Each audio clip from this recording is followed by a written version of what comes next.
Yes, everybody, welcome back to United View. Welcome back to What the Devil episode. What episode it is today? Episode 84. That's a high number these days. We're here once again every Thursday lunchtime to talk through all the latest news at United, dissect it all, look ahead to the weekend. And today joining me is Alice Talks Football. Well, Alice Talks Footy.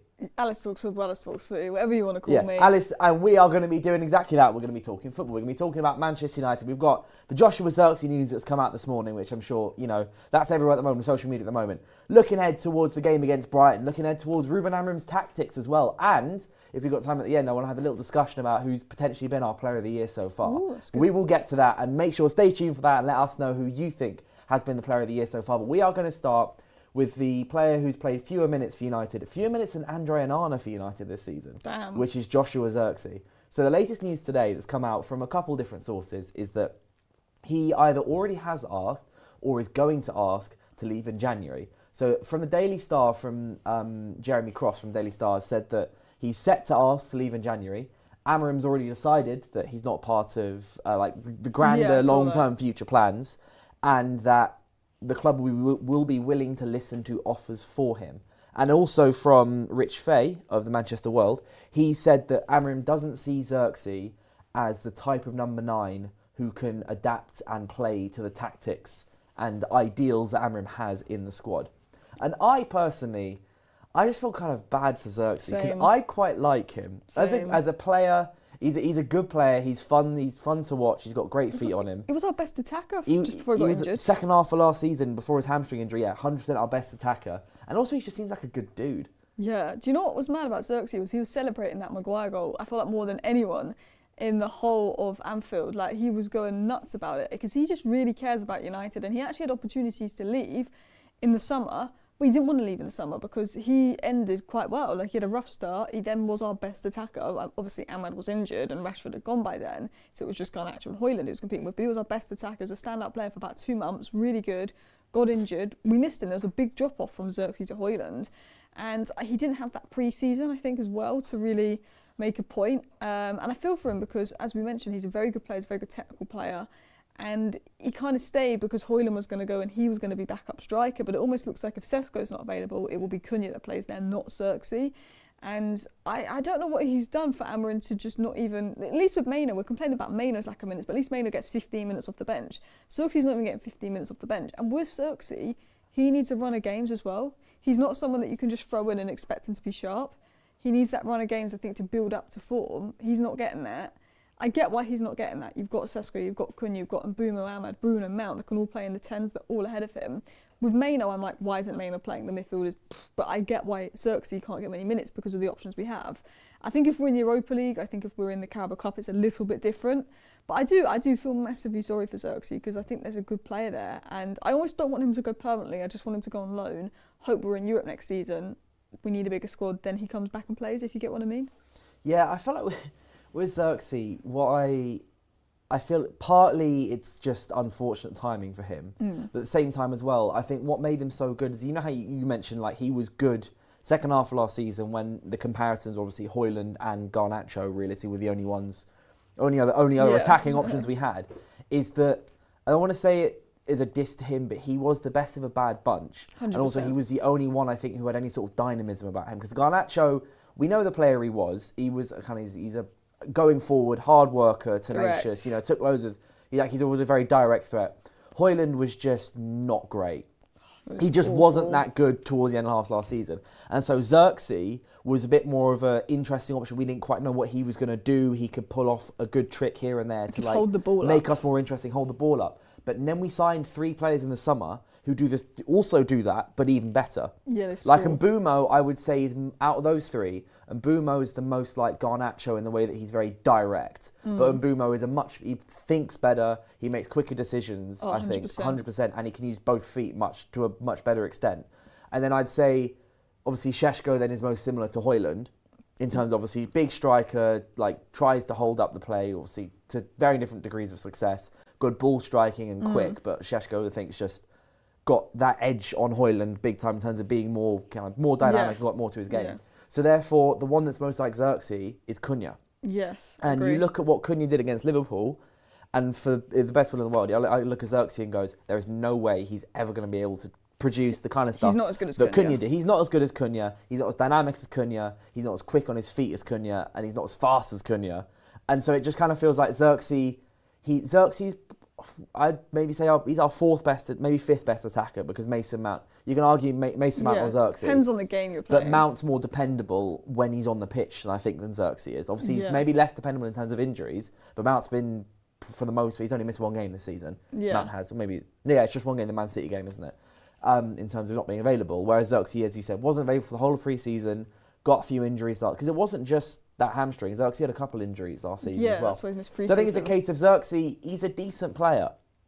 But in terms of Manchester United, who we've brought in, it's just unfortunate that, as you said, one game a week, he may have got more minutes if we're playing 2 games a week, or if we hadn't lost in the Carabao Cup. And Zirkzee was probably our best player on the pitch against Grimsby. He was one of the best players on the pitch against Grimsby when he came on. Which is quite surprising, he's not played much since. Yeah, but it's like his role almost isn't needed because we already have better players. It's not saying that what he does is bad. It's just that we have other players who are so much better at what he already does, so he doesn't really bring anything extra anymore. True. I sometimes think that there's been games where 15 minutes Zirkzee holding up the ball could have been quite nice, and Amorim's not. But it is if we're in Europa League and the EFL Cup, there's minutes for him because we've got a lot of games. Mason Mount, we still have to be careful of his minutes. Cunha, I still think there's an element of got to be careful of his minutes. He's just come back from an injury. And Bumo seems very good injury-wise. He seems like a bit of a Bruno Fernandes. Touch wood, though. Don't want to jinx that. I really like Zirkzee, but I agree with what you say. He's not better than Cunha. He's not better than Bumo. And from what Amorim wants, he's not better than Sesko because, people were giving Sesko a bit of slander early on, which I thought was crazy. But it's not just the goals that Sesko got versus Sunderland and what was the other game he scored in Brentford. But he was showing a little bit of hold-up play. There was things that Sesko did in that game versus Sunderland that we hadn't seen Højlund do for over a year at Man United.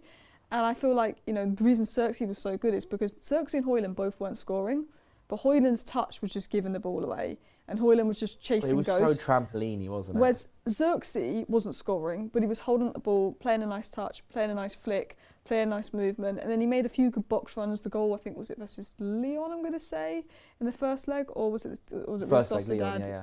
And Real Sociedad, he popped up in good moments. It was both, because he scored against both. It was away. He scored both away. Remember, he scored in the 87th minute against Lyon, and he also scored that ground shot from the edge of the area against Sociedad. He was really good. He popped up with some key goals. And as you said, he's right now. Amorim wants Sesko as the 9. If he's going to change, it's going to be Cunha. If Mason Mount's fit, it's going to be Cunha, then Mount, then Mbumo. So it's kind of unless Mount's injured and something's wrong with Sesko, there's no real room for Zirkzee. He's third choice in all 3 of those positions. Because I'd say striker, Cunha's first choice. Šeško's first choice. Then it's Cunha, then it's Zirkzee. Yeah. On the left, it's Cunha, then Mount, then Zirkzee. And on the right, it's Mbumo, then Ahmad, then Zirkzee. Yeah. So Zirkzee is third across all 3 of those. We don't have the games to give third choice. We can do 2 for every position, but I think 3 is where the lack of games, it's costly. And I still think I wouldn't sell him permanently. In January, I'd loan him. And then I'd see where we are in the summer, because I do think if we're in European football next year, with Mount, will he might have a good season this year staying fit, but will he next year? I would still like Zirkzee at the club. But maybe that's because I like Zirkzee. Maybe it is time to cash in because we probably can get our money back because he's actually very highly rated. I was talking to people last week who support Sunderland and Brighton, and they're like, yeah, I take Zirkzee because they can see there's a player there. I think he would work well at Brighton. There's a João Pedro kind of alternative there. He's not as mobile.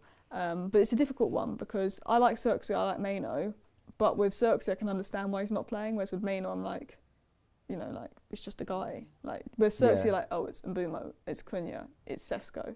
Yeah, I think so. The links have been with Zirkzee that previously, obviously, I think clubs in Italy have loved him since day one. Obviously, he won young player. It's crazy. He won Young Player of the Year in Serie A 2 years ago, at the age of 22. He was fantastic at Bologna, and I think ever since then, basically every ambitious club in Italy has just been keeping a close eye on him. Yes. In the way of so it's obviously Napoli. Well, Napoli wanted him over Højlund. We then sent them Højlund instead. Yeah. I mean, we're only going to get like £45 million for Højlund. I think it's actually a great piece of business at the end of the day. Como, obviously, in their mad project, they look at him as someone who can, help lift them up towards like becoming solid, like, at least mid-table, pushing for Europe and Italy. Juventus, when who was their previous manager? Thiago Motta was there. Thiago Motta obviously really likes him. I think like Bologna will probably still be like keeping tabs. So like loads of clubs, AS Roma, another one at the time said yesterday, keeping tabs on him. But then the report today about Zirkzee, like about to ask to leave United, mentioned that West Ham are front runners for him. That's interesting. Which is a bit. I'm not sure if that's his best move because he wants to leave, right? Really, obviously, to get into that Dutch squad. Yeah.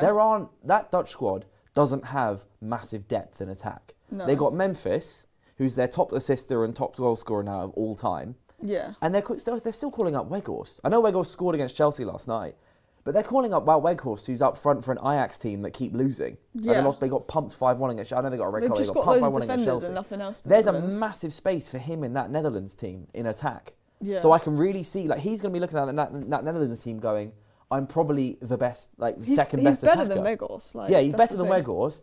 And you can argue he might be better than Memphis. Yeah. Because obviously Memphis isn't playing in top 5 leagues anymore. He's got there's a whole lot of issues with him in Brazil, I think. Don't know if it's still happening or not, but I know there was a whole load of legal disputes with him playing in the Brazilian league. So he'll be looking at the Netherlands squad going, I want that. Yeah. I can get that. I can be there. But so I kind of think maybe rather than staying in the Premier League, I think going to Italy might be the better solution for him because it's, with all due respect, easier than the Premier League. It's easy, especially for someone like him. Like we're seeing Højlund do so well there. We're seeing Kevin De Bruyne do so well. The people who were starting to fall off and have issues in England. You do really well in this area because it's a little bit slower, but it's very good technically. And I think Zirkzee, someone said to me the other day when I tweeted that Zirkzee's one of the most technical players. Zirkzee's not technical. And I'm like, yeah, he is. Like, he's very technical. He's like one of the most technical players we've had. Like, but he's not got the maybe physical abilities you want in the Premier League. He's not super quick. He's not super mobile. Whereas Acuna has that pace and has that mobility and has, So I think with Zirkzee, I'm with you that I think he should go on loan to the Serie A. I think he would do well in the Serie A. I mean, he might do well at Brighton. He might do well at West Ham. But I think Serie A is a safer bet. I think that. But when I think about West Ham, I can also see it. Him and Jared Bowen playing together. I think that works well. Him, Bowen and Somerville as a trio, like an attacking trio. Because he can drop deep and they like to run in behind. Yeah, I mean, we know how much Nuno likes a tall guy, like a tall striker. Yeah. You think about Chris Wood, right? Chris Wood wasn't the quickest in the world, but he wasn't necessarily the best with his feet in the world.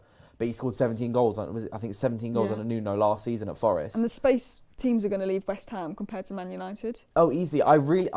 It could be. It's a more gamble. Like Lingard. It's more of a gamble for Zirkzee to stay in the Prem and go to someone like West Ham. Because also West Ham are 19th with 4 points. They are in the mud. They are, and against Brentford, they were woeful. That game was horrendous. They're so open from West Ham are so open from corners, so easily counter-attacked. They're so easily stopped. There's no flair. There's no dynamite. There's nothing interesting about them. It's Bowen and Wan-Bissaka, and then the rest of the team you just look at and you're like. But even Wan-Bissaka, I think he's not been great the last 6 to 8 months for them. Since the turn of the year. So I think West Ham could be a great option for them, and if he can get there and actually score some goals. He's only got 7 goals in 49 games for us. Yeah, I mean, it's not like he's got the world's best record. Yeah, it's not. I think he's someone though with Zirkzee where his influence could help Bowen get more goals and Somerville get more goals. He was never an out-and-out goal scorer. He's someone that I think can help a team score 20 more goals rather than score 20 goals himself. I think he's like a facilitator. So I think it works for West Ham, but I think if I was Zirkzee, I'd want to play for a better team that's going to have more attacks and more opportunities because ultimately he will be judged off his goals. Yeah, if you're a striker, I think it didn't help that the first thing he said when he signed was he was like, I'm a 9.5. Because that stuck with him the entire time. Yeah. I feel like people, they heard that, saw it, and when you sign a striker who can't score goals, it's not like he can't score goals. I mean, obviously he hasn't, but his form has been very up and down. But I feel like that really stuck to him as people then just decided who he was. Yeah, by saying that. But at United, you kind of. But also, João Pedro's a 9.5, and I feel like it's. Yeah, but Pedro as well since Delap's injury, he's had like one shot in 6 games or something. He's looked better. The best Pedro looked in the last 4 games was when Gui came on at striker and he could go deeper. Yeah. I felt Zirkzee, I tweeted this earlier, I think it's unfortunate. Yeah. Like it's unfortunate that it's not, because he came in and then immediately our manager got sacked. He had no pre-season, then was being started up front. His goal against Fulham was lovely. Great little. I think that was very him, because he collected the ball, ran with it, passed it out wide, ghosted into the box, and a nice little technical finish into the corner. No double. But then against Brighton, then like the game after, I think it was, he then scored an offside goal, I think. Like, the ball was going in and he tried to get out of the way of it. Oh, that was It was really unfortunate. Harsh. And since then, it dipped massively. Then Ten Hag got sacked. Then Amorim came in, changed the formation. There was a whole Newcastle debacle. Yeah. But then he actually came through and he started playing well. Then he got injured. Then in pre-season, there was nothing. And then now we have 3 attackers who are just good, so far superior to him. Also, not superior, but like more reliable than him. Like, we've got a good attack. Time to bed in. Like, we've got a very good attack now. We went from Højlund, Garnacho and Zirkzee being our best front 3 for the last 3 months of last season to Cunha and Bumo and Šeško. You've also got Mount. You've also got Ahmad if you want to play him higher up. You could play Bruno higher up if need be. Like, it's just the upgrade is crazy. Yeah, and it's just he's just a consequence of it. Because also you talk about maybe keeping him on loan. If you can snag 20 million for him, there's a backup DM. Like there's your funds for a squad rotationary midfielder to help cover for the rest of the season, and then you go sign a Belieber or Wharton or whatever or Anderson, etc. in the summer. Like, that's like he unlocks the idea to do something like that. This will never happen, but you know how he was linked to Roma? Yeah. Give me Kone the other way from Roma, Manu Kone. Oh, that's a very good shot. We were linked to him the other day, actually. Yeah, about a week ago. I like a bit of Premier League proven. I like the approach with obviously Cunha and Mbumo. But I'm all for like a Manu Kone. We need 2 quality midfielders. Kone's, correct me if I'm wrong, but he's also someone that kind of eats ground up, doesn't he? We need. That's what Amorim wants. And I think if I'm looking, because for me, Kobe is the future of this club. I don't care about Amorim. I just think Kobe's too good of a talent to not find a way to make it work. And maybe, Kobe doesn't eat ground, but he's very good on the ball. I'm thinking Manu Kone is the kind of guy that you would want next to Kobe. I would like a Moises Caicedo type ground eater. Or like Casemiro from the first season at United, or a few years back. Ground eater, because Baleba's been a bit off it this season.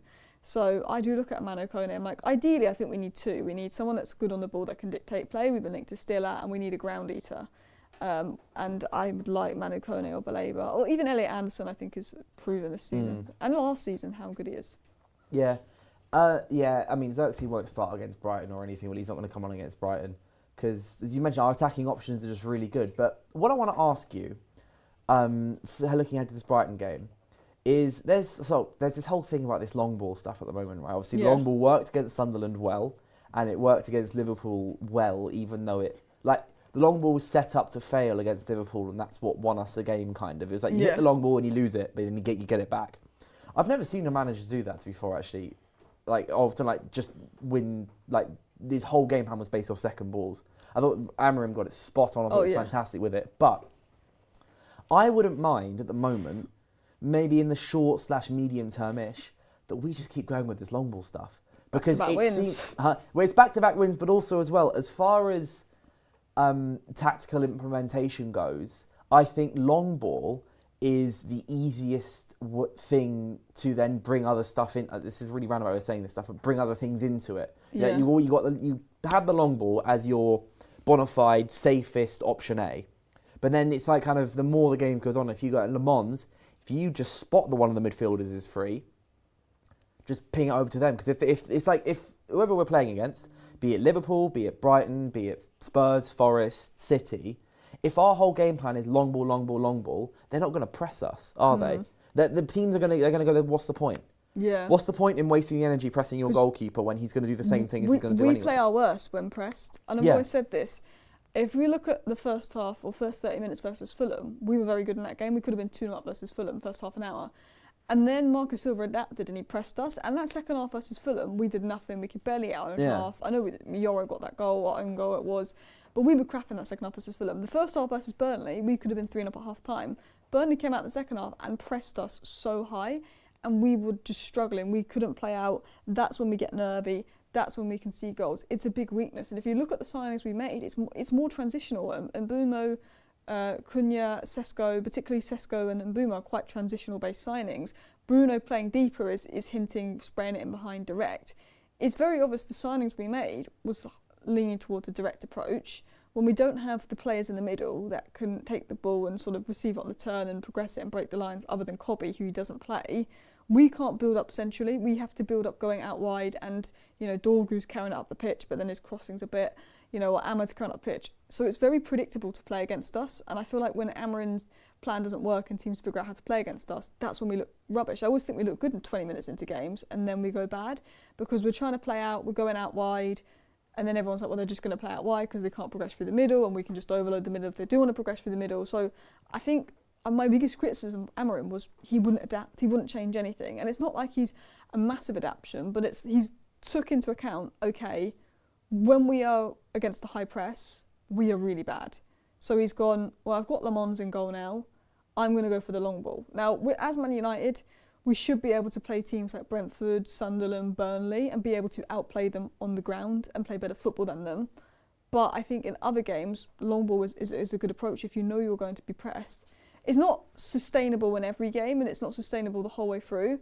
But I think from now until we fix the midfield, it's probably the best way to go, because Amorim's never won back-to-back games. The first 2 games he switches to a long ball, back-to-back games.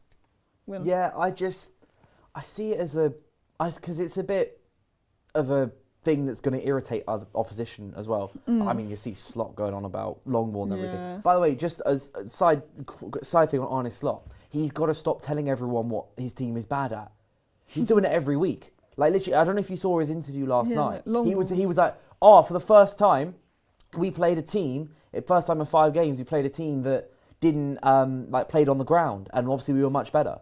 So whoever they play on, I can't remember who they're playing on the weekend. Brentford. This should do long balls. Brentford. They're just going to do a long ball. They're just going to whack it over your centre back. Stop telling everyone. I find it mad. I've put Thiago in FPL. Igor Thiago in FPL. That's really not a bad shout. Because I'm like, they're going to go long to him against Liverpool, and I think Brentford are going to get a goal. Mate, he's another one of them. Another one of the Wonder Unks they're signing, because Igor Thiago is only 24. Yeah, he looks 35. It's like Mbumo. Mbumo, I genuinely thought when Mbumo started coming through a couple of years back as a proper goal scorer as he was, I was like, this guy's like 30. I'm glad he's finally getting his flowers. He was 23. Yeah, I thought, what is going on here? Obviously now we've signed him, and I know obviously a lot more about Mbumo, but. Oh, what player he is. He snatched Salah's chain a little bit, I think. Yeah. With the arms out, away from home against Liverpool. That's what Salah always did with us. I love it. He was at Old Trafford, Salah was big arms out, giving it to the crowd, and Mbumo, first minute, does the same thing. Mad? And I know this through somebody that works and knows Mbumo's agent, but Jurgen Klopp was huge on Brian Mbumo. He saw him as the next Salah. Mate, he was, I would say, out of all Premier League players, he was Salah's replacement. Yeah, and 100%. Obviously, I think if Klopp had stayed, I think Liverpool would have gone for him this summer. Yeah, I do, because Bruno's agent was saying to people Liverpool and Klopp really like him 2 years ago. So he reminds me a little bit of Salah at Roma. He gets the goals, he gets the assists, but he brings a little bit more. He's good at output. He knows when to make those runs. He just always. What I love about him is he does the thing that Ahmad was doing last season, where every single decision he makes is a good one. Ahmad's getting back to it now. I think Ahmad obviously had a bit of a wobble beginning of the season. Obviously he's got personal problems and also adapting to playing with Mbumo. There were points where Ahmad was making the wrong decision. But end of last season, when Ahmad was so good before his injury, it's because every single decision Ahmad made was the right one. Yeah. He knew when to cut in, he knew when to cross, he knew when to pass everything. And Ahmad's doing it again. But Mbumo, I'm yet to see him make a decision that I go, why have you done that? Yeah, whereas Garnacho, you're like, oh. Garnacho, it's just like... Every other move. But seeing the Garnacho, it was like, I don't ask why you've done that. I'm like, I know why you've done that, but it's the wrong thing to do. Yeah. He's like, I know you've cut in to score there. Why? Why have you done that? A bit off topic, but does it worry you? Because I look at our last 2 games. First half versus Liverpool was phenomenal, and that was Ahmad and Mbumo. And the first half versus Sunderland was phenomenal. That was Ahmad and Mbumo. We're potentially losing them both for 6 games at AFCON. That means what? It's... Delo and... that right-hand side is carrying us. The games over AFCON they're a bit of a mixed bag. I think Villa, the hardest game we've Newcastle. got is Newcastle away, which is Yeah. a bit like never win Liverpool, at a St. bit of like a James's free Park. hit, isn't it? Like we always get pumped at St James's Park. But our front three for that is going to be Mount, Cunha, and Šeško, Yeah. and it's going to be Dalot and Dorgu at wing back, Dalot, wing back. and it's just. It's the wing back. Honestly, I wouldn't mind. You know what? Actually, I changed my mind. You know what I wouldn't mind seeing is Dorgu on the right and Shaw on the left. Yeah. For that, if we've got Dorgu on the right, Shaw on the left, because a couple of the games, say Villa, Newcastle, etc., they are going to be very 50-50 games. They're going to be games where we're gonna do the long ball thing, or like if we continue going like this, it's going to be similar stuff like that.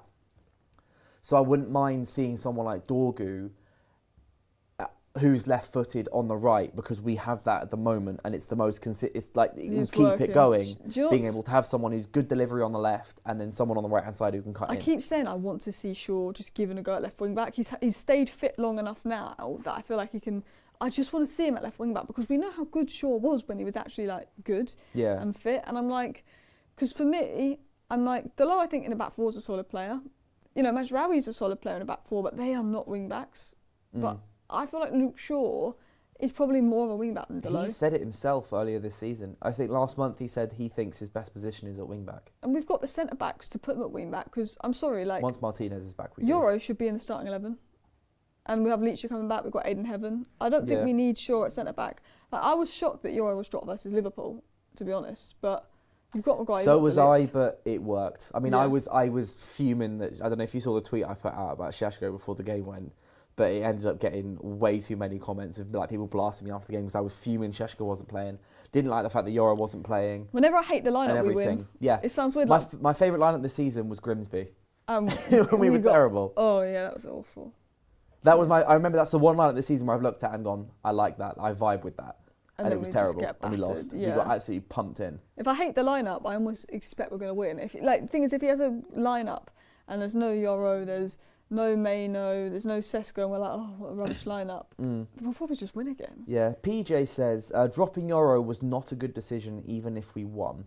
I disagree with that. Obviously, hindsight's 2020, but obviously dropping Euro meant that Harry Maguire was playing, and he was so essential in both boxes. Obviously, he scored the winning goal, and he was so good, because we played deep. Yeah. Playing Euro, I'd have been worried if we tried to play a higher line. Like Brentford. Like Brentford, for example. That's when I might play Euro. But I also don't mind that Lenny Euro isn't a bona fide starter at the moment, because although we all know Lenny Euro's Mint. an incredible young player, right? I'd say best under 20 centre back probably in the league at the moment. It's like him and I'd say Acheampong is another really good one. But But he's a Euro level is ahead. like as far as like defensive players go, under 20s, he's up It's there. like I'd say- him and Huijsen at the top. yeah, and then like Saliba's the next level above that in terms Yeah. of young centre backs. But I don't mind that Euro's not getting every single game at the moment because he doesn't need it. Everyone knows how good he is, and he's so settled long term at United. There's no worries like Mainu, for example, where Mainu's not playing at all. So everyone's worried about that. Yeah. Euro loves the club, and it's going to help his development long term. I think that he's not playing 30 get Premier that, League yeah. games a season. He doesn't need to play every single game, and I think at other big clubs he wouldn't. But I just think he was our best centre back for the last 6-7 months. I think. Yeah, he has been, and I would be worried if he then keeps not playing. Yeah. But like, let's say we're talking about He's got to play versus Brighton, surely. I would think. Yeah, but I can't. I just think. You know what? Yeah, I would be a bit more worried seeing Maguire start against Brighton. Because Brighton have got a little bit of pace. They can play some good balls. You know, I wouldn't mind actually is you know, if we talked about Luke Shaw left wing back. Yeah. I wouldn't mind seeing Lenny Yoro playing left centre back and Luke Shaw at wing back. I've said that. I still think our best back three, and this might be unpopular, is Mazraoui right centre back, De Ligt central centre back, Euro left centre back. I agree. I think we haven't seen With that yet. with Martinez out, it depends on how Martinez comes back for me. ACL's If Martinez big one. comes back and he's the Leacher that we all know and love, then he goes left centre back, Euro's on the right, De Ligt in the middle. Yeah. But yeah, in terms of the who I want to see start against Brighton, I'd say obviously Le Mans in goal. Back three won't be what I've just said, but I'd like to see that. Your back three will probably be De Ligt on the right, Maguire in the middle, and then Shaw on the left. Yeah. But I wouldn't mind seeing Euro on the left, Shaw left wing back. Shaw left I wing wanna back, see that. and then Ahmad right wing back. Midfield two will be Casemiro and Bruno. Yeah. Front three, I think, will go back to Šeško, Cunha, and Bumo. Mount, have you noticed that Mount's come off 60 minutes since he's come back from injury. I think it's smart from Amorim. I think Amorim is just saying, you know what, there's no point rushing him in, playing him for 90, getting him injured. I think Amorim has given him 60 minutes, 60 minutes, 30 minutes, 60 minutes, 60 minutes, 30 minutes. And it's like, if that is what keeps Mason Mount fit for 6 months, I'd rather that be the case than 90 out for 3 months. Do you know what I mean? Yeah. I think that is the way, and there might be a point where he can play 90s, but I think that's what we've got to do for now. Mount's the kind of guy I wouldn't mind. I would like to see him starting like 3 of every 5 games at the moment. Yeah. Like, just literally say to him, you aren't a bona fide starter because we can't trust you to start week in, week out 90 minutes, but we're going to use you whenever we need you best. So, for example, against Liverpool, we needed him in the exact role he played, and he was fantastic. Against Sunderland, we needed him for the exact role that he played, and he was good. Against Brighton, I don't think we need him for that role. So, and also I think as well, he's gone through enough like injuries and not being available that he understands that that's the best that he'll be able to do for now. Yeah. Is you've gone from 3-month injury, 10 games, 3-month injury, 10 games, 3-month injury. That if you're then starting, 3 of every 5 games or 4 of every 7 games. Feels like a lot of games for him. It feels like a lot of games for him, and he'll still be coming off the bench, and he'll be playing 60 minutes here and there, and he'll be competing. He with knows Cunha. if he's benched, he's going to come on, realistically. Exactly, yeah, because he knows the manager trusts him and everything. But I think go back, keep with the long ball, but go back to the Šeško flick-ons rather than second ball in midfield. I think it's the best way to go against Brighton. But how would you set up against Brighton? Yeah, I mean, for me, I want to see Luke Shaw at left wing back. I really do. Ahmad at right wing back, obviously. I don't think Mazraoui's fully fit, so I'm going to go with Maguire, Euro and De Ligt as my centre-back, so that's my back 5. Le Mans obviously in goal. I would really like to see Maino, but I just don't think it's going to happen. And I also think maybe Casemiro would be a bit better versus Brighton because he's a little bit more defensive-minded, and I think Brighton have a good midfield. So I'll go Casemiro, Bruno, but I do want to see Maino. And then I would obviously go with Šeško, Cunha and Mbeumo as a front three. I was going to say something, I completely forgot what it was. Midfield. Damn, I've completely lost it. It was a fantastic segue. I remember what I was going to say now. You mentioned Bruno, and obviously you mentioned you'd see Mainu start. I think this could be the best game in the next couple months to bench Bruno and play Mainu just to see what happens. Yeah. That's a good point. I've been thinking about this because I thought Bruno coming off against Liverpool and the Mainu then coming on directly for him. We had a bit more control. Yeah, that backs up Amorim's words when Amorim was saying, Mainu's competing with Bruno Fernandes, so therefore it's hard for him to get a game. But and it all just this, all feels that. like you can't. Bruno had to come off that game. I think there's been a bit of a mixed. Bruno's game against Liverpool, I still can't work out what happened. Like, it was such a weird game because he produced an assist that 99 out of 100 players cannot do. I think there's maybe 3 players in the Prem that can produce the assist that he produced, right? I say 3 players. It's Bruno and I don't even know who else can do that. Bruno's like our Salah. Like, sometimes Salah will go through periods where he's really crap, but he might score and might get an assist and he might win Liverpool a game. And I think Bruno's like that. The difference between Bruno and Salah is we know how phenomenal Bruno is. We just know that he's not a 6. We know that Bruno's playing a role that doesn't really suit him. He can play that role in certain games, but Bruno is not being profiled correctly because he doesn't suit the system. And some games when we have a lot of the ball, it's fine. But other games when we're not having a lot of the ball, I don't really like Bruno deeper because I'm kind of like, well, we don't have that control. And I felt when Casemiro came off, I didn't think we played well in the second half versus Liverpool. I thought when Casemiro came off, they brought on Curtis Jones. I thought Liverpool controlled the game. The goal was coming. They hit the crossbar 3 times. Liverpool could have won that game on another day. Against the run of play, Bruno plays that wonderful ball into Maguire and we score. But that is just because of Bruno's brilliance that we won that game. It probably was a draw on paper when you actually look at the balance of how the game went. But it's a difficult one with Bruno because he's so good, he's almost undroppable. But then it's like, he doesn't suit the system. So tired. This is what I was going to say, is that Bruno in that second... So Bruno's in the first half, he would play a massive part in that goal, obviously. Like you compared him to Salah, I think that's not necessarily fair because you can expect a certain higher level of general like technical performance from Bruno that you couldn't from Salah. 100%, yeah. But I get what you mean in the way of like Salah will have a poor game and pop up with a goal or pop up with an assist. And people like why people And go complain end of that the day- Salah's not benched, but Salah's Salah. Like, Yeah, exactly. But with Bruno, I look at it as in that first half, with his ball at his feet, there were moments where he was amazing, and both for the goal and also in, when he then missed, or he had a great chance at like the 20th minute, I think, to score to make it 2-0 from the edge of the area. Just before that, I think he made like one little dummy move that sent 3 Liverpool players and got us up the pitch. And you look at that and go, that was incredible. When we're on the front foot, He's Bruno's so really good. It's when we're on the back foot. So Yeah. if you look at the first half when we're on the front foot, Bruno had a brilliant first half, a pretty crap second half, but he still produced something in the second half. But when we are under pressure and we're defending, that's where Bruno's a liability. He was so, in second half, he was so erratic. Like he missed a load, he was late to a load of duels. Yeah. His passes in the second half, he looked like he had dropped a level energy-wise. 100%. And he played 90, so he's playing in a position which demands a lot from him. He's doing so much running at the moment. Yeah.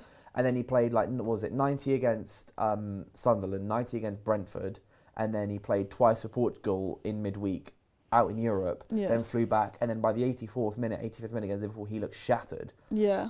Part of me wonders if Brighton could be the best possible game to actually rest him. Yeah. Not drop him for bad performances, but give him a rest. Give the captain's armband, back to Maguire for one game or something, or give it to De Ligt or someone like that. Yeah. And then play Kobbie Mainoo in the middle of the park next to Casemiro, and just give Kobbie Mainoo, just say to him, you got at least 60 here. You got maybe 70 minutes here. Bruno might come on for you if the game's going a bit iffy. I 100% get the point you're making. Because what I was going to say is because then I don't want the next couple games, Forest away, Spurs away, and then because Mainoo will have a start in December. We've got 3 midweek games. Yeah. He'll probably start at some point in December. But I'm thinking ahead of those 2 games a week, and ahead of the fact that the next couple of games after Brighton are away, this game in terms of the right moment, I think would be a good game to finally just give Kobbie something and let Bruno have a bit of a rest. I think that it would suit Kobbie this game. I'm just worried that Amorim will be a bit of a coward in the sense of this is Brighton. He lost them twice last season. Actually, he wasn't there for the first one, but we lost them twice last season. That was the game that Amorim apparently smashed the TV in the changing room and lost his mind and threatened to quit and all of that stuff. You say apparently. I mean, you saw the shards of glass on his knuckles afterwards in the presser. It was. I just think for Brighton, when we've won 2 games in a row, he wants to make it 3.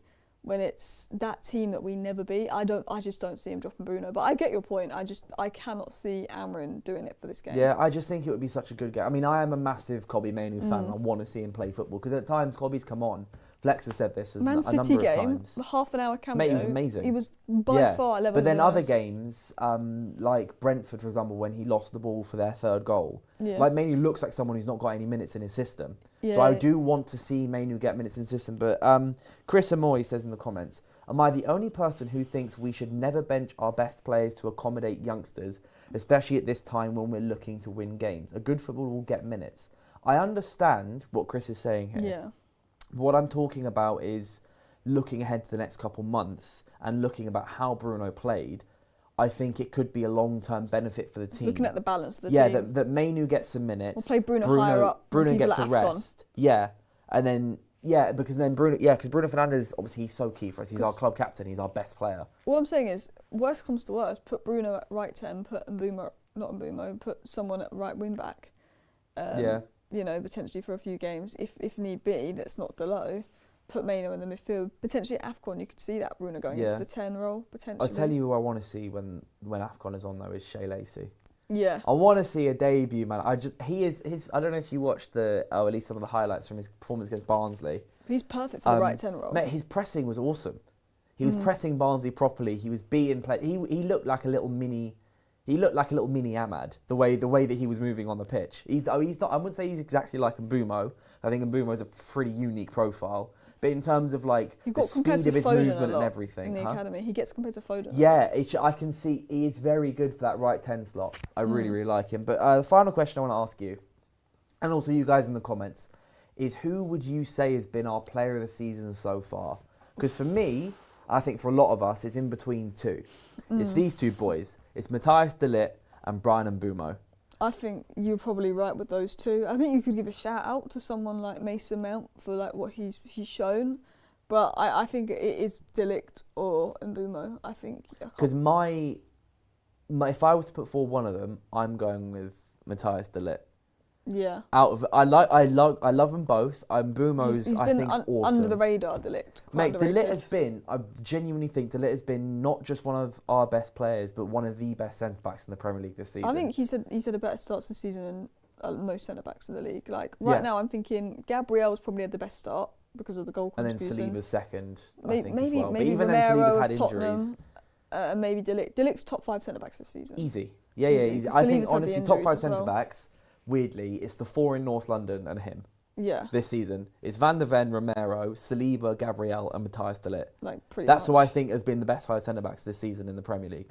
But I think I'm so happy that he's got rid of almost every single one of my worries when we first signed him. Yes. When we first signed him, I looked at him and went, you've had injury issues. You had a great first season at Ajax. So yeah, you had a great that last season at Ajax you had in the Champions League one was amazing. Then you went to Juventus, didn't quite work. You went to Bayern, didn't quite work. We bought you from Bayern for 35 million Bayern quid. Munich fans were really upset that they sold him, apparently. Well, they were like, he's so much better than Upamecano and Dyer. They started a petition to not get rid of him. Yeah, because they preferred him to Upamecano and Dyer. And Kim Min-jae, apparently he was better than Kim Min-jae for them. But I think that it's... but De Ligt, the worries I had start the season with the injuries and just coping with the Premier League. Yeah. But I don't know if you've seen, but yesterday... United released a video with De Ligt, an interview with De Ligt, where they just walked him through some of the clips of him so far this season. Where I was asking him, how do you feel about your season so far? Like, what do you think's changed? And the first thing he said was, "I had a pre-season." Yeah. He literally said, and I find this mad. He said, but it also makes sense. He said it's the first pre-season he's had since the summer before that great season with Ajax.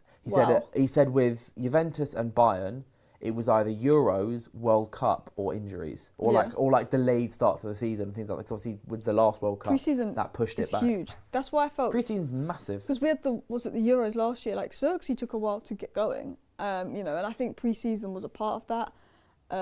I think that obviously there's the World Cup this year, but I felt that actually the earlier a player comes in and a bit more time they get, it helps. Like even Mason Mount, I think he looks better for a bit of a pre-season, and I think that's where I look at Zirkzee and I go, he didn't get that pre-season, and that's probably affected him the most. I think the players that can get away without having a pre-season are like the really young ones, do you know what I mean? But I think most players need a pre-season. Yeah, but Isak is not scoring at Liverpool. Isak's been but I'm like, terrible. I'm not going to slander Isak because I feel like he's going to get 20 goals this season. I just think it's because he's not had that pre-season. You see, I'm about to, at 5 p.m. I'm filming a video where we're grading, on DR, we're grading the signings so far this season. Ooh. And I think on the thumbnail we might put Isak with a massive F in red. We're grading them A star to F. So do wait, 5 p.m. I'll be live on DR Sports. To also go through some, we're getting some fan voice notes in and everything as well. So that should be good fun. But yeah, De Ligt is just, he's also, I remember saying this early on when he first signed, he's got like that United intangible player. So I said this yesterday. Some players are coded for some clubs. Yeah. Osimhen, for example, I think Chelsea coded. Yeah. Isak, Arsenal coded. I don't know why he went Liverpool. He's such an... I always thought he was going to go Arsenal this time last year. Isak is such an Arsenal striker, I've always thought. It might be just to do with that type of players they've had previously. Gyökeres was never an Arsenal striker, particularly an Arteta striker. But De Ligt is United coded. I get that. He almost came to us. Yeah, he did. Well, he's been linked with us every season for the last 6 years. But he almost left Ajax for us, but because of his agent, was it Mino Raiola, had a thing against Man United. If it wasn't for Mino Raiola, apparently he probably would have gone to us and not Juventus. I'm kind of happy that we signed him at 25 though, instead of 20 or 20 or 21. Too much pressure at a young age. Because De Ligt said in this interview, I think this interview, by the way, if anyone's not seen it, it's on the United, probably on YouTube as well, but on the website. It's a fantastic interview. It's that 10-minute song. And he also, the other thing he says is he reckons centre-backs peak at 29, 30 and 31. Oh yeah, definitely is what he later. said. And then the next thing he said after that was, and I'm 26. Yeah. So he was basically saying, I've got so much more to give. I'm going to get so much better. He's got such a good chance to become one of the best centre-backs in the Premier League in the next few years. I agree. If we can get it right. If he stays fit, we can get it right and we can become more stable. Him and Euro, even if we go to a back four, let's say Amorim goes, him and Euro, wow. Leacher, we know what you get when he's fit, but we don't know if he's going to be the same player. Aidan Heaven's one for the future. Centre-back is one of the only areas of United that I felt good about the last year. Because I'm like, Maguire's experienced, De Ligt's good, Yoro is mint, Aidan Heaven's one for the future. You know what you get from Leacher. Mazraoui, if it's a back three, you can fill in there. You know, I do think if you're in European football next season and Maguire does go, you maybe look at, could you get Mark Gay on a free? Probably not, but you would look at it. Maybe another one coming in for depth. But I think, De Ligt and Yoro, I feel like Ineos actually got last summer, I think, quite good. Maybe we went 4 for 4 last summer. Like, we got De Ligt and Yoro spot on. And there's some and Mazraoui spot on. Last summer, sorry. The only question marks was Zirkzee, but that's because of a managerial change, I think. And then a guy. Like, I feel like other than a guy, I think Zirkzee's a different situation. I don't think that Zirkzee was that bad. It's not a horrendous signing. It was 30 million quid as well. He's good. It's 36 million. Paid over 3 instalments. I reckon if we sold him in the summer, let's say he does go on loan in January to West Ham or Como, for example, gets 10 goals and 3 assists, and then easy 40 million. Goes to I would say 30 to 40 million pounds. A guy is the only one I don't think we could sell for much. Yeah, I don't see why Zirkzee can't go for as much as Højlund did or is going to go next summer. And that's still young. That was it. So Højlund's fee next summer is 38 million quid plus the 6 million pounds loan fee this summer. It's 44 million pounds for Højlund. I think Zirkzee is a better footballer than Højlund is. Yeah. Don't see why we couldn't get something. They similar all wanted Zirkzee before Højlund in Italy as well. Exactly. Yeah. Like, I think Zirkzee could be. I think it's a fine signing. It just hasn't worked out because of the time. Do you ever think, like, if you're an Italian club and you just see McTominay goes to Italy and does that, Højlund's gone to Italy and is doing quite well, you're thinking, I should just buy these Man United players. They come to Italy and they just absolutely.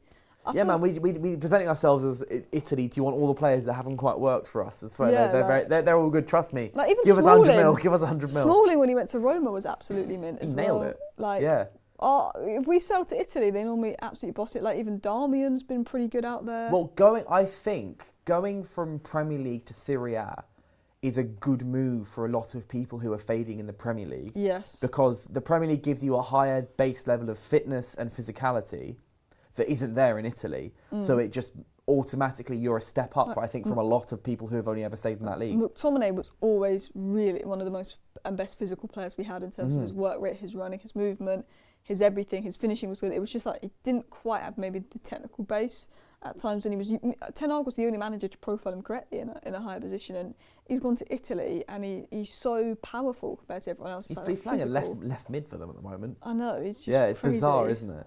Yeah, Conte's having a good time with the ex-Manchester boys.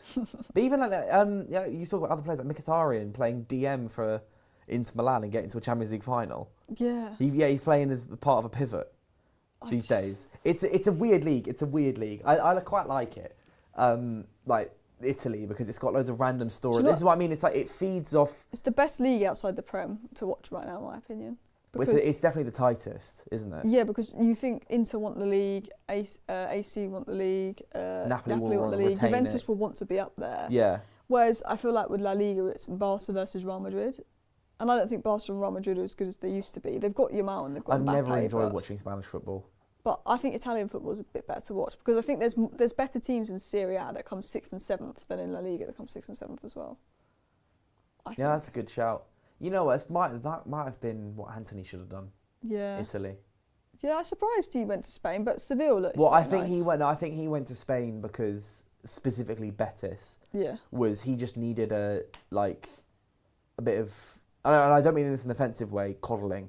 Yeah. Betis coddled him very, very well, which is why he took a wage cut and said he only wanted to go to Betis because he's like, I'm home, I'm safe there. And also, it's very nice. Seville was a nice city. Oh yeah, it's a lovely city. I think he's just having a good time.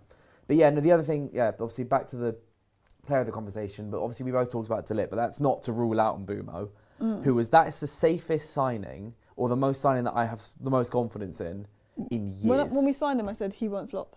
I know it sounds like a bad thing. And I'm not going to say unfloppable because we do some crazy stuff at Old Trafford. Like Sanchez, I thought was going to be a hit and he flopped like crazy. But Mbeumo he's such I love unique profiles. Like, we got the other thing about our front three very unique profiles. Šeško is, I say, a little less unique because he's the kind of player that is starting to emerge at points now. You've got tall strikers who are good with their feet. Yeah. Like, you've got Šeško, Voltemada, Ekitike, all these young strikers. There are like 6'3" strikers who are very good technically, but Šeško he's also got that. He's got the leap for it and the speed, and he does that. You know what he does, which I love, is that little scoop pass. He's done it 4 or 5 times for us now, Šeško. He gets the ball and he kind of like swings it round him. He's quite like good with the ball at his feet. I think he's a lot smarter than More he's going to get credit for. Yeah. But then Mbeumo, I think, is a completely unique profile. You look at him and you go, he shouldn't be that quick. He shouldn't be that good. He shouldn't be that like intelligent on his feet. He doesn't look like he's as good as he is. He doesn't look like a footballer. Yeah. He really doesn't look like a footballer. He looks like someone who's very good at shot put or something. But he's just so clever. Yeah. And Cunha, what have you made of Cunha? He's been so good. I mean, people will go on about goals and assists, but you look at his performances and they're fantastic. And you know, it's not all about goals and assists. Like some players are getting sticks in goals and assists because they haven't been good. But even like Madueke hasn't got goal and assists, but he was showing glimpses at Arsenal. Like Kudus hasn't got loads of goals and assists, but he's showing glimpses at Tottenham of what he can do. And I think Cunha's the same. I think the last 20 minutes versus Liverpool. Well, Kudus, to be fair, does have like 6 assists. He does now, but so he didn't have goals, so we had the assist. But the last 20 minutes versus Liverpool, Matheus Cunha was the best player on the pitch by a country mile. The second half, probably our man of the match. You know, the fact that you can play a big game, not get a goal or assist, and be man of the match in the second half says a lot about him. Yeah, I think people they judged him way too quickly before we signed him about who he was. Yeah. Obviously, you see the red cards, you see like the beef with Kirkes and stuff for last season. And you see like the hot temper and kind of the bit of like the one-man team in a Man United. But I think they didn't. I think they underestimated his work rate, and his work ethic. Because Brazilian attackers haven't always come to the Premier League and been big Brazilian and been the hard-working people. Like I think Vinny would flop in the Premier League. Yeah, you got players like Vinny, and then in the past you've got like Neymar, etc. Like they're not tracking back. They're not putting in the hard tackles and everything. The one that I'd say has come to the Premier League and done that kind of stuff is Joelinton. And Joelinton came to the Prem, but he's now a midfielder. Like his that tenaciousness was so good that he became a number 8. Became like a borderline number 6. But Cunha, it's just he cares so much, and I love it. He's got a little bit of that Bruno in him where he wants to win and he's a bit emotional. And I think you need that at United. I think people talk about, you know, this and that being rash, but we need someone that like isn't scared of pressure or he's up for the big games, you know what I mean? He injects the right amount of emotion into his game. 100%. Yeah. Like Mbeumo, I'm not saying that he's not emotional or anything, but he's chill. He's got his assignment, he knows his assignment, he does his assignment. In terms of like, he's a little more, I don't want to use the word robotic, but in a good way, like kind of, he knows, right, this is what I'm going to do, this is what I'm here to do, and that's what I'm doing. Obviously, he loves the club and everything as well. It's a bit quiet. But Cunha is more like, I'm going to fight these guys, I'm going to tear these guys down. Cunha wants to score that winner, and like... I think I don't care that Cunha's not got a goal or assist. I could not care. He clearly wants it. Obviously, like the Brentford game was the one game where I've looked at him and gone, that was a bit wobbly. You weren't making the right passes and stuff. He was trying to. But that's the only game I've seen. Like, against Burnley, I thought he was great. Grimsby is one of our better players. Arsenal, he was fantastic. Against Chelsea, he missed the game. Fulham, he was good, but he should. He missed the Chelsea game. He was good, but he missed the chance. To go right back to the beginning, we're talking about long balls. These 2 chances came off long balls.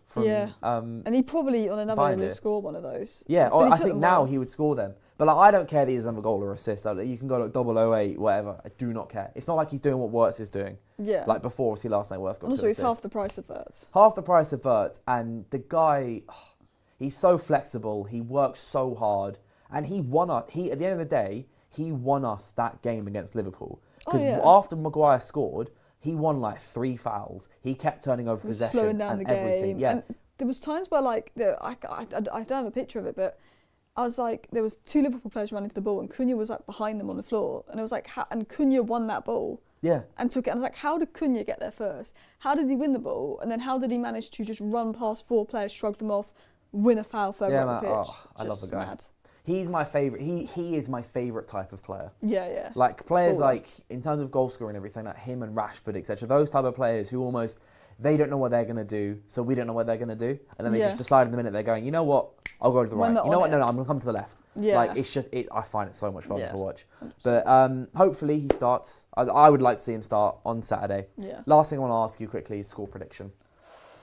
I never fancy us versus Brighton, but we're at home. Our home form is all right. Brighton's away form is atrocious this season. They've not been great this season, Brighton. Balaba's been off it. I'm going to say 2-2. 2-2. No third win in a row for Amorim. It's Brighton. I'm feeling good. Okay. I'm going to touch wood with everything I can. Okay. But I'm going 2-1.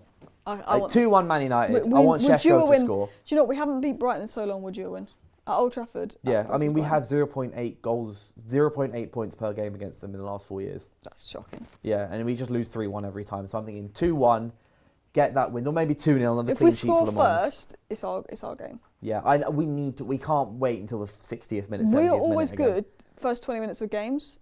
We just need to actually capitalise on it. Yeah, we'll win. Hopefully we will. I mean, Šeško back in the starting 11. Just get at them, do those long balls, run through on goal, let them boomerang and kick. Couldn't do them things? But regardless, thank you so much for coming on, Alice, to What the Devil, as always. Thank you for having me. It's been a pleasure. I'm sure you guys, well, at least I hope you guys who've been watching either on live or in the comments have some fun. Make sure to like the video. Make sure to subscribe.